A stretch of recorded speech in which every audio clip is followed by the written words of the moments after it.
All right, guys, so we're here with Shane again, and we're looking at our Suzuki King Quads. And we've mentioned before, I think several times, how the size of the racks on these is not really to our liking for what we do. They make the King Quads really stout and nice, and they're making them bigger, but the racks seem to get smaller. The payload, it's hard to get Just everything we need. When we go on our fishing trip, we'll include some pictures here in a minute, but you'll see, I mean, we've got a ton of stuff on here, and if you just tried to do it with these racks, I don't think you could get all the stuff on. And I think that would, so that's for us, and then a hunter or, you know, somebody working on a farm or ranch would also be concerned about the size of the racks. And so there's different things we've looked at. So some people do soft-sided bag like this that is good, and this is one Shane has. And this works great for, you know, day trips or whatever. You can throw a lunch in a jacket and a few supplies in there. But if you're packing for overnight and sleeping bags and, you know, fishing or hunting gear, you just can't get it. So we've had to kind of do something different and try to make our own, I guess. What I do like, look, Shane, before you move it, what I do like about this one is stuff is mostly protected from dust. I mean, you still get dust in these bags, but the zippers are pretty good.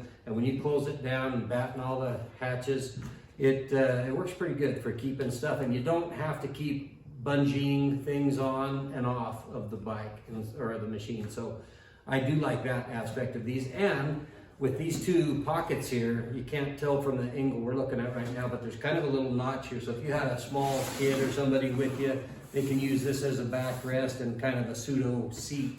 So there's some good things about these, but they are limited on how much you can take in them. This has the little strapping or the netting up on top, so you can stuff like, you know, bulky items up on there. So they do work nice. That's one thing that we've done. I have one of those too. There's something similar. I've had two different versions. I have the hard box. I did that Tamarack box that I did. It's they call it a lounger, and it's like one of the biggest ones they make. Comes way around on both sides, has a total seat, but it puts the person, the passenger, puts their weight back here past the rear axle, and it's really, it says right on it, do not, you know, use it for a seat. It's for one person, and we've done it. We've put people on there, and in most cases it's okay, but it definitely changes the handling characteristics, makes the light, the front end real light and squirrely. And if you get on off camber stuff, or you know, you're crawling over rocks and boulders, it's not a good idea. So my wife, we went on a trip last year, and we decided after that trip, we don't like this thing. I actually had her scoot off of the seat forward. I just hugged up here as close as I could, and then we could actually ride and keep up with the other guys. But anyway, so I got rid of that. I didn't like it at all. And it really, a lot of dust came into that even after I did the ceiling, you know, upgrade on it. So before we decided to make one, we thought we'd see what was out there and available just on the market. So we found these basket type racks like this. This one doesn't hang down beyond the rack, but there's other varieties that do. These racks run anywhere from about $100 up to $150. They've got the mesh wiring. I just worry about not enough anchor points for the bungee cords and that mesh wiring rusting. We thought about this option too, which is kind of something that just plugs into the rear receiver hitch. And I kind of like the idea, but it puts it right in the path of all the mud, dust, and specifically the exhaust would be blasting whatever you got on there. And so I'd worry about that getting hot and just causing issues there. So we ended up thinking that none of those would really work for us. All right. So Shane's gonna grab, this is, you know, the size of one of the bags. In here he's got his float tube, and is it, you have your pump and everything? So I've got, you know, a float tube, my waders, my fins, my wading boots, a life jacket. Then I usually put in, you know, some fishing gear, my poles, and like I say, we're camping for 3 or 4 days. So we've got, you know, maybe a stove, some rope, you know, tent, sleeping bag, air mattress. So it gets pretty big, and you soon run out of space for everything in here. So what we were thinking of doing is coming up with a better way or a solution to kind of pack heavy, I guess, in these circumstances.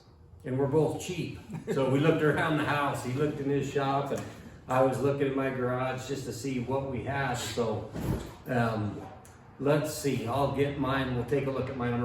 Okay, so this is what I ended up with. You know, when I bought the machine, right away I noticed, hey, these racks just aren't big enough. So I looked around. I had a piece of OSB plywood, just the particle board kind of stuff, and I found some 1x3 scraps, and so I took those, and basically what I did is I took 2 1x3s. There's one right here and one right here. We'll show underneath in just a minute. They run kind of the full length there, and then I took one and ran it this way, one ran it this way, and then just, you know, have to give it some rigidity. And I think I have one down through the middle here too. And then we just went and got some all-purpose carpet and glued the board. My wife helped me wrap it all up nice. But what I didn't do is go all the way underneath. And when we get in the mud, this thing serves as a bigger fender, and it just gets caked with mud under there. So we got to figure out a better solution. So Shane, why don't you kind of come underneath here and take a look, and you can kind of see what we've got. So here's the 1x3s. There's one here, and then there's one here. And as I did that, you can see dust fly off of it, but it just holds dirt and dust.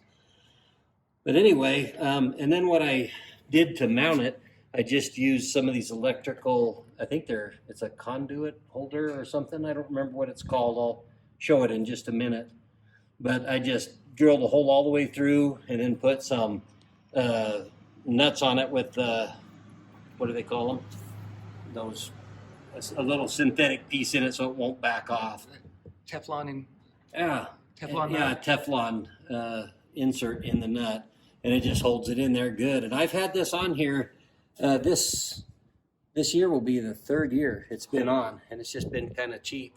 But when I go to wash it, what I end up having to do is spray all up under here. So we're kind of thinking of getting some of that plastic dip stuff or like a truck liner paint and just kind of paint over that. And I don't even know, it might adhere to the carpet as well. And maybe I'll just tape it so that I can do that. But we found one of the biggest problems with this setup is I never want to take it off because it's just a pain in the butt to get up under here and hold the nut with the wrench and unscrew it on the top. And it's just hard to line everything up. And for me, it's kind of made me just choose to leave it on all the time. So when I did it, I had an idea of using a J hook with a knob, but I never could find the right diameter of J hook to go around these racks. And so Shane took it a step further, and we'll show you what he ended up with. But it's a better system because you can take it on and off easily. But anyway, this was just basically cost me nothing, and it's lasted, it's going on 3 years now with no issues. It's on there pretty darn good, and it just gives me a whole lot more space.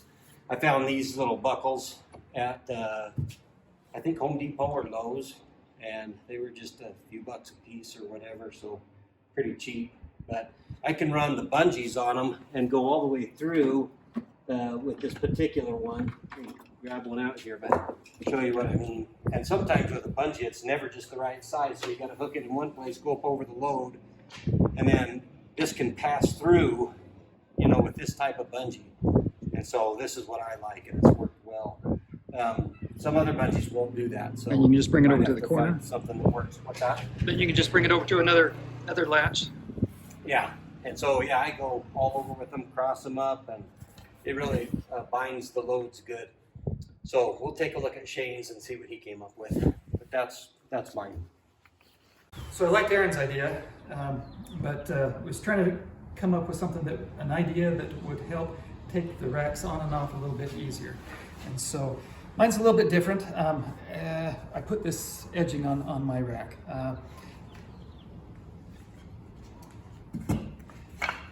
I thought a 2x4 might be a little bit too big. This is just a 2x2, and I thought that was probably a little bit too small. And so I ended up ripping a 2x4 and went about 2 inches. Reason for this is just sometimes we get in situations where the load starts to shift a little bit, and it's just nice to have a little extra grip there on the sides to keep everything situated. So that's all that is for. Aaron likes to have a nice tent when he goes camping, and he has the long poles that kind of reach out beyond this. So every application might be just a little bit different.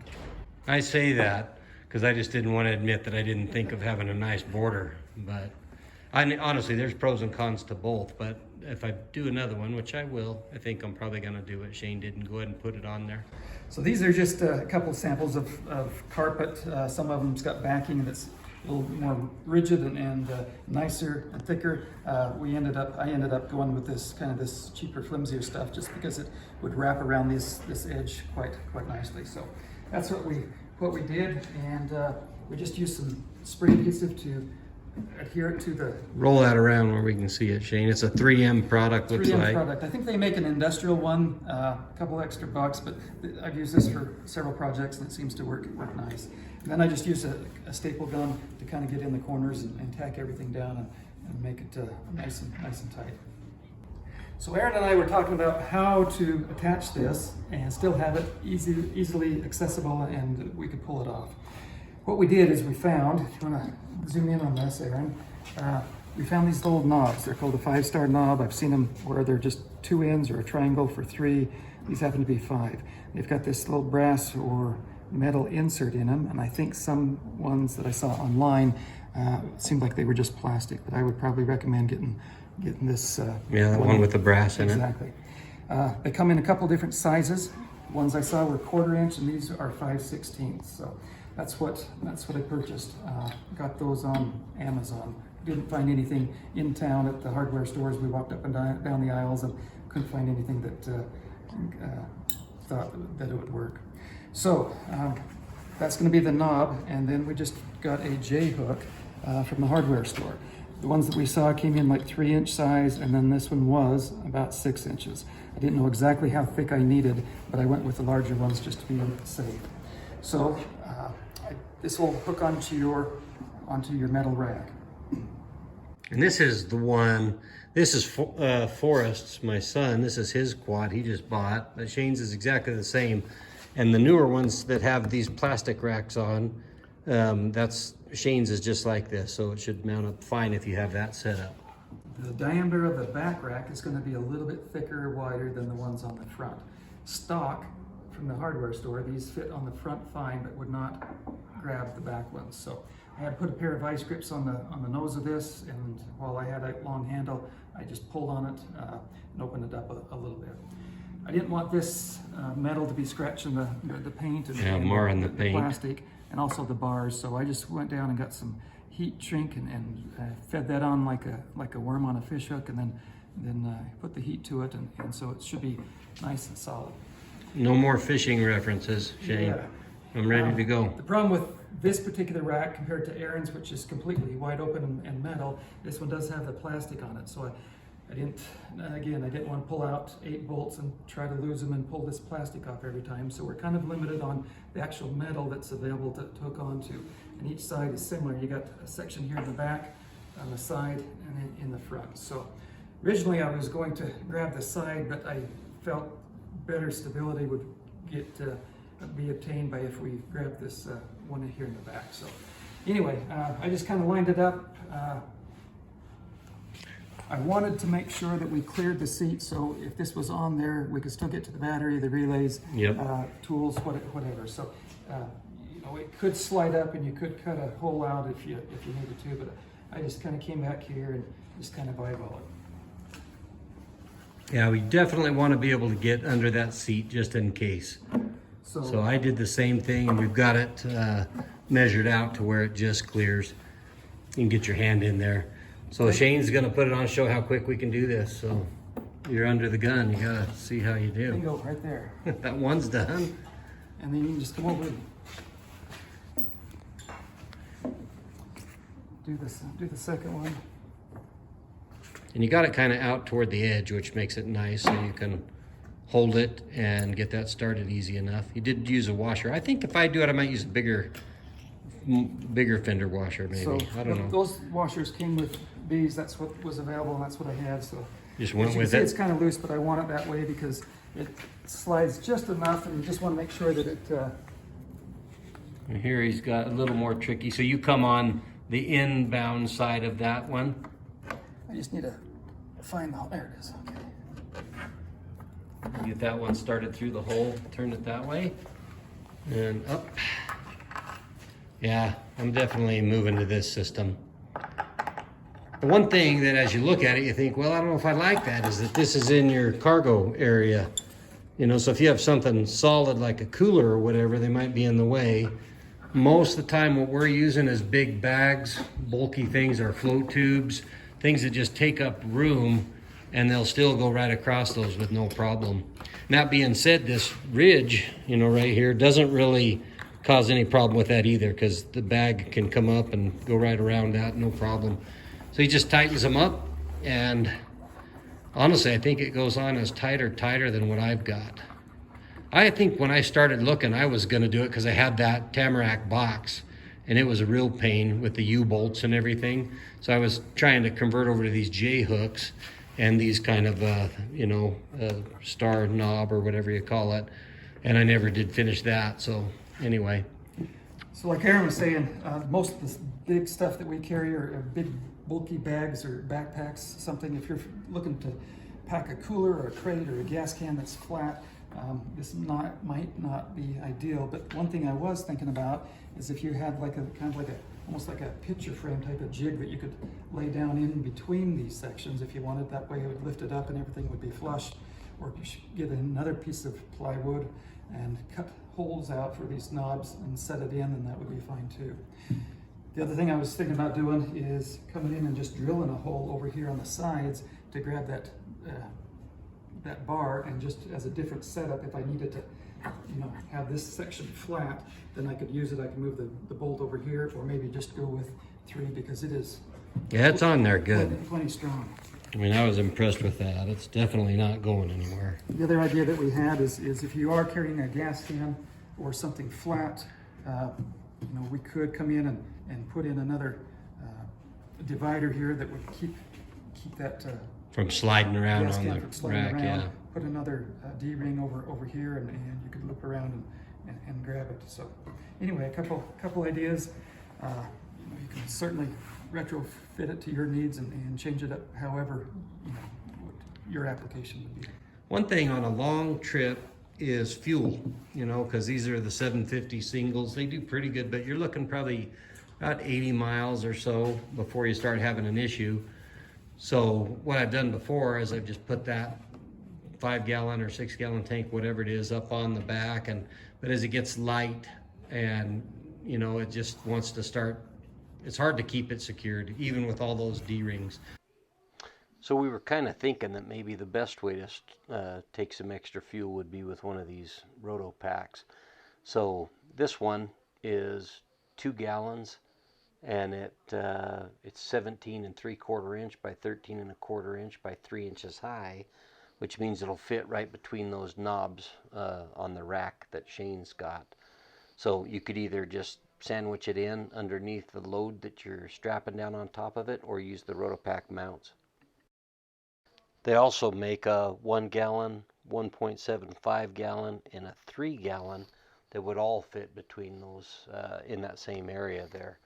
The 3 gallon one though sticks up 4.5 inches, so the others are like 3 inches high, so you'd have to extend that outside lip if you wanted to mount flush.